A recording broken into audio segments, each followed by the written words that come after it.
नमस्ते। तुस दिखा रहे हो न्यूज़ रूम 24 आवाज ते हूं पवन शर्मा। नवी सरकार ते लोकें दे मुद्दे एक नवे एपीसोड च तुंदा मता स्वागत। प्रोग्राम की पूरा दिखना, लाइक करना, शेयर करना और कमेंट्स भी जरूर करने। ये program powered by Shri Sai Ram enterprises जेडे कठुआ च बंडर सीमेंट दे C&F ने। जेडी ऐड चला दी है उनदे विच उनदा मोबाइल नंबर ते नाम भी लिखे दा, तुस उनदे नाल कंटैक्ट कर सकदे हो। सीमेंट अच्छा मकान बनाने लई ज्यादा कोला ज्यादा सीमेंट तुस खरीदी सकदे हो। अज प्रोग्राम के अगे बधाने कुछ मुद्दे साढ़े कोल आए दिन। जियां तुसें पता मंगलवार पहलगाम दे विच टूरिस्टें पर आतंकी हमला होया, उहदे बाद च लगातार एक बक्खी फौज ते पुलिस जिहड़ी अपना काम करा दी है। आम लोग जिहड़े वो भी मृतके दी आत्मा की शांति लई लगातार दुआ करा दिन, कैंडल मार्च कड्ढा दिन। वो चाहे अरनीए दे विच भारत भूषण होरें कैंडल मार्च कीता होए, तरनजीत सिंह टोनी होरें आरसपुरा च कीता होए, अखनूर दे विच कैंडल मार्च होया, तमाम जिन्ने इलाके न हर जगह दे विच जेहड़े इहदे पर कैंडल मार्च कड्ढे गए हैं और बकायदा उनकी आत्मा की शांति की दुआ की गई है। और सरकार अगे अपील की गई है कि मिलिटेंसी के खिलाफ जेहड़े वो एकजुट होई लड़न। मत सारे लोग सानू मैसेज भेजे दिन। सैयद हुसैन शाह साढ़े कोल इन्हें उधमपुर का भेजे दा है। और बाद मीर अली ये रामबन तो आए दा। उसके बाद विजय सिंह हुंदा आए दा, चरणदास टगोत्रा हुंदा आए दा, रमन कुमार हुंदा आए दा। इतने सारे लोगों के कमेंट्स ये कि सरकार पर दबाव बनाया जाए कि पाकिस्तान के खिलाफ कोई कड़े कदम चुके जान। एक साढ़े को मैसेज आया था आरिफ अहमद ने एक्स फौजी आदे कि जिन्हें भी एक्स फौजी ने उन्हें मौका दो, वैपन इशू करो ताकि वो मिलिटेंसी कने इत्थे लड़न। तो मते सारे लोग जिन्हें तमाम कम्युनिटी के लोग एकजुट होइए सरकार पर दबाव बना दें कि पाकिस्तान के खिलाफ कड़ा एक्शन होना चाहिए। जगह जगह पर कैंडल मार्च करा दें।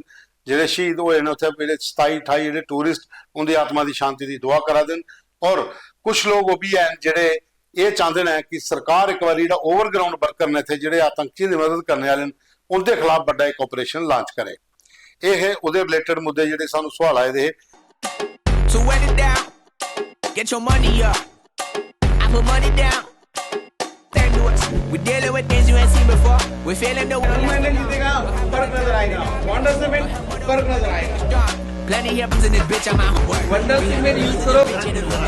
ਹੁਣ अगे चलने साढ़े को पहला मुद्दा है सुंदरबनी का। गुलशन कुमार होर ने इन्हें ठंडा पानी के एक रोड हा जिहदे इन्हें DC रजौरी, ADC, तहसीलदार, SDM ते सरकार के विधायकों तक मते बारी ये गए, लेकिन उस रोड वास्ते कुछ ने हेल्प नहीं की।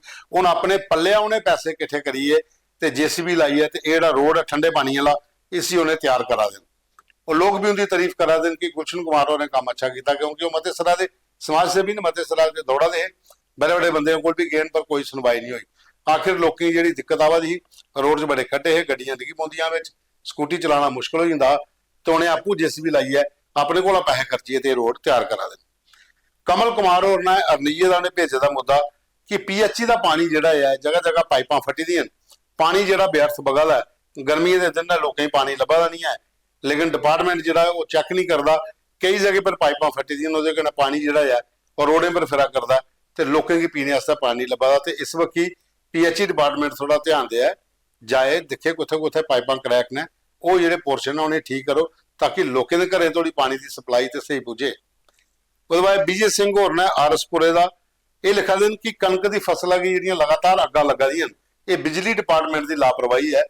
जिन्ने भी पोल लगे दिन तारां पे दियां, तारां लटका दियां थले, और जो तारां लटकदियां ने एक कन्नै टकरांदियां चिंगारे उठदे न, तो जिसलै शैल धुप्प चढ़ी दी हुंदी है तो कणकां च जियां चिंगारे पौंदे तो अग लगी जाती। इसलिए थोड़ी जिहड़ा साडे कोल डाटा है वो बिश्नाह, अरनीया, उसदे बाद सांबा, हीरानगर जां फिर मकवाल वाला जेहड़ा इलाका है खंदवाल, इत्थे घट तो घट भी कोई 3000 कनाल कोला ज़्यादा जिहड़ी है कणक की फसल लोगों की फकोई है। इहदे वास्ते भी सरकार कोई कमेटी बना मुआवजा दे, क्योंकि पहले जिसलै तूफान चलिया बरखा आईयां तां तबाही होई, जिहड़ी बची दी वो अग लगी है फकोई, तो किसानों को रहा कि पल्ले कख नहीं। इस करिए सरकार की चाहिए जिथे इतने कणकां फकोईयां ने एक कमेटी सर्वे वास्ते भेजन, सर्वे करन किसान का कितना नुकसान होया तो उन्हें मुआवजा भी मुहैया करवाया जा। उसके बाद दविंदर कुमार और खौड़ तो भेजा देन कि नहरें की सफाई तो हुई कागजे पत्रे च भी, कई जगह पर सूगे ऐसे जिथे 50-50 पुलियां बनी दियां, थोड़ी थोड़ी सफाई हुई तो पानी हूँ अगे नहीं पुजा। हूँ इसलिए पानी की जरूरत है तो टेल एंड तोड़ी पानी पजाना इरीगेशन डिपार्टमेंट का काम है, लेकिन वो सफाई इस हिसाब की हुई है कि पानी अगे जा सकता नहीं है। अगर सही तरीके कन्नै निक्के सूए तो बड़ियां नहरां अगर साफ कीतियां जान तो पानी जो टेल एंड तोड़ी पुजी जाता है। खाली खौड़ की कहानी नहीं है, ये तुस जी रणवीर नहर आ रही ना, ਇਹਦੀ ਸਫਾਈ ਵੀ ਸਭ ਵਧੀਆ ਹੋਈ ਦੀ ਹੈ, ਪਰ ਇਹਦੇ ਜਿਹੜੇ ਲਿੰਕ ਨਿਕਲੇ ਨੇ ਨਾ ਕੰਨਾ ਕੰਨਾ ਸੂਏ ਜਿਹੜੇ ਜਾਂ ਖਾਲ ਨੇ, ਉੱਥੇ ਕਦੇ ਝਾਂਕੀ ਮਾਰੀਏ ਦੇਖੋ ਅੱਧੇ ਕੋਲ ਜ਼ਿਆਦਾ ਤੇ ਕਰੋਚ ਹੋਏ ਦੇ, ਤੇ ਜਿਹੜੇ ਕੋਲ ਬਚੀਏ ਦੇ ਤੇ ਉੱਥੇ ਇੰਨਾ ਜ਼ਿਆਦਾ ਗੰਦ ਪੈਦਾ, ਸਫਾਈ ਨਾ ਮਾਤਰ ਹੋਈ ਦੀ ਹੈ ਤੇ ਪਾਣੀ ਅੱਗੇ ਪੁੱਜਦਾ ਨਹੀਂ ਹੈ। ਜਗ੍ਹਾ ਜਗ੍ਹਾ ਪਰ ਟੁੱਟੇ ਦਿਨ ਖਾਲ ਸੂਏ ਟੁੱਟੇ ਦਿਨ, ਪਹਿਲਾਂ ਉਹਨੇ ਕੀ ਤੇ ਕਲੀਅਰ ਕਰੋ ਤਾਂ ਕਿ ਪਾਣੀ ਖੇਤਰਾਂ 'ਚ ਅੱਗੇ ਥੋੜੀ ਪੁੱਜੇ। ਤੇ ਮਜਬੂਰੀ 'ਚ ਕਿਸਾਨ ਹੈ ਕਿ ਮੋਟਰ ਪੰਪ ਚਲਾਣੇ ਪਾਉਂਦੇ ਤੇ ਫਿਰ ਬਿਜਲੀ ਦਾ ਬਿੱਲ ਵੀ ਜ਼ਿਆਦਾ ਆਉਂਦਾ ਤੇ ਥੱਲੇ ਪਾਣੀ ਵੀ ਜ਼ਿਆਦਾ ਸੁੱਕਦਾ। ਤੇ ਇਸ ਵਕਤ ਇਰੀਗੇਸ਼ਨ ਡਿਪਾਰਟਮੈਂਟ ਕੀ ਧਿਆਨ ਦੇਣਾ ਚਾਹੀਦਾ ਕਿ ਟੇਲ ਐਂਡ ਤੋੜੀ ਪਾਣੀ ਕਿਸਾਨੇ ਕੀ ਹੋਇਆ ਤਾਂ ਕਿ ਉਹਦੀ ਫਸਲਾਂ ਵੀ ਸਹੀ ਹੋ ਜਾਣ।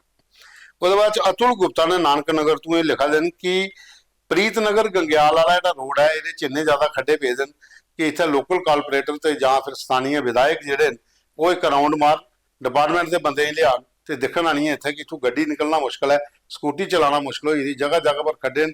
ਉਹਨ ਖੱਡੇ ਵਿੱਚ ਰਾਤੀ ਬਰਾਤੀ ਕਨੈਕਟ ਦੂਗਾ ਸਟਰੀਟ ਲਾਈਟ ਕੱਖਾਂ ਦੇ ਬੜੀ ਘੱਟ ਹਨੇਰਾ ਹੁੰਦਾ ਤੇ ਉੱਥੋਂ ਬੜਾ ਦਿੱਕਤ ਹੋਈ ਜਾਂਦੀ ਨਿਕਲਣੇ ਵਾਸਤੇ। ਤੇ ਇਸ ਵਕਤ ਸਥਾਨੀ ਵਿਧਾਇਕ ਵਿਕਰਮ ਰੰਧਾਵਾ ਔਰ ਤੁਸੀਂ ਵੀ ਥੋੜਾ ਧਿਆਨ ਦਿਓ, ਜਿਹੜਾ ਤੁੰਦੇ ਵਾਲਾ ਇਲਾਕਾ ਪਾਉਂਦਾ ਇੱਧਰ ਵਾਲੀ ਬੱਖੀ ਦਾ, ਤੇ ਉਹਦੇ ਕੰਨੇ ਕੰਨੇ ਡਿਪਾਰਟਮੈਂਟ ਦੇ ਵੀ ਜਾਂ ਕਾਰਪੋਰੇਟਰ ਨੇ ਵੀ ਆਖੀਏ ਤੇ ਇਸ ਵਕਤ ਜਿਹੜੇ ਖੱਡੇ ਪਏ ਨੇ ਰੋਡ ਦੇ ਵਿੱਚ ਇਹ ਥੋੜੇ ਕਲੀਅਰ ਕਰਾਉਣ। ਉਹਦੇ ਬਾਅਦ ਚ ਸੀਮਾ ਦੇਵੀ ਹੋਰ ਨੇ ਸਤਵਾਰੀ ਤੋਂ ਲਿਖ ਰਹੀਆਂ ਨੇ ਕਿ ਬਿਜਲੀ ਦਾ ਕੱਟ ਜਿਹੜੇ ਨੇ ਇਹ ਬੜੇ ਜ਼ਿਆਦਾ ਪਰੇਸ਼ਾਨ ਕਰ ਰਹੇ ਨੇ ਤਰੋਂ ਚਾਉਂਦੇ ਨੇ ਦੇ, ਤੇ ਅਜੇ ਤੇ ਗਰਮੀਆਂ ਸ਼ੁਰੂ ਨਹੀਂ ਹੋਈਆਂ ਤੇ ਇਸ ਲਈ ਕੱਟ ਲੱਗਣਾ ਸ਼ੁਰੂ ਹੋ ਜਾਣ। ਇਹ ਖਾਲੀ ਸਤਵਾਰੀ ਦੀ ਗੱਲ ਨਹੀਂ ਹੈ ਮੈਡਮ ਜੀ, ਇਹ ਤਾਂ ਸ਼ਾਸਤਰੀ ਨਗਰ ਤੇ ਗਾਂਧੀ ਨਗਰ ਤੇ ਬਹੁ ਪਲਾਜ਼ਾ ਜਿੱਥੇ ਸਾਡਾ ਦਫ਼ਤਰ ਹੈ ਨਾ, ਇੱਥੇ ਵੀ ਇਹ ਹਾਲ ਹੈ, 3 ਘੰਟੇ ਬਿਜਲੀ ਨਹੀਂ ਆਉਂਦੀ ਹੈ। ਤੇ ਹੁਣ ਅਗਰ ਇਸ ਲਈ ਇਹ ਹਾਲ ਹੈ ਤੇ ਜਿਹੜੇ ਆਉਣੇ ਵਾਲੇ 2 ਮਹੀਨਿਆਂ ਨੂੰ ਗਰਮੀ ਜ਼ਿਆਦਾ ਹੋਣੀ ਹੈ ਤੇ ਉਲੇ ਕਿ ਉਹਨੂੰ ਰੱਬ ਕੇ ਜਾਂਦਾ ਤੇ ਡਿਪਾਰਟਮੈਂਟ ਕੀ ਇਸ ਲਈ ਤਿਆਰੀ ਕਰਨੀ ਚਾਹੀਦੀ ਹੈ ਆਪਣੇ ਜਿਹੜਾ ਸਿਸਟਮ ਹੈ ਦਾ ਆਪਣਾ ਇਨਫਰਾਸਟ੍ਰਕਚਰ ਪੂਰਾ ਸੁਧਾਰਨ ਤਾਂ ਕਿ ਲੋਕਾਂ ਥੋੜੀ ਜਿਹੜੀ ਹੈ ਗਰਮੀ ਦੇ ਦਿਨੇ ਪਾਣੀ ਤੇ ਬਿਜਲੀ ਟਾਈਮ ਦਾ ਪੁੱਜੀ ਆ ਤਾਂ ਕਿ ਲੋਕ ਵੀ ਸੁੱਖਾ ਦਾ ਸਾਹ ਲੈ ਸਕਣ। ਇਹ ਸਾਡੇ ਕੋਲ ਅੱਜ ਦੇ ਮੁੱਦੇ ਜਿਹੜੇ ਅਸੇ ਤੋਂ ਸਨ। ਤੇ ਸਾਡੀ ਖਬਰ ਦੇ ਵਿੱਚ WhatsApp ਜਿਹੜਾ ਕੈਪਸ਼ਨ ਉਹਦੇ 'ਚ WhatsApp ਨੰਬਰ ਹੈ, ਉਹਦੇ 'ਚ ਫੋਟੋ ਤੇ ਵੀਡੀਓ ਭੇਜੋ।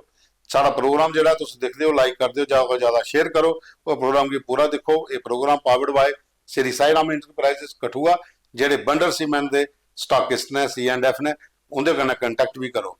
ਕੱਲ ਫਿਰ ਮਿਲ ਗਏ, ਤੁਹਾਡਾ ਮਤਾ ਧੰਨਵਾਦ।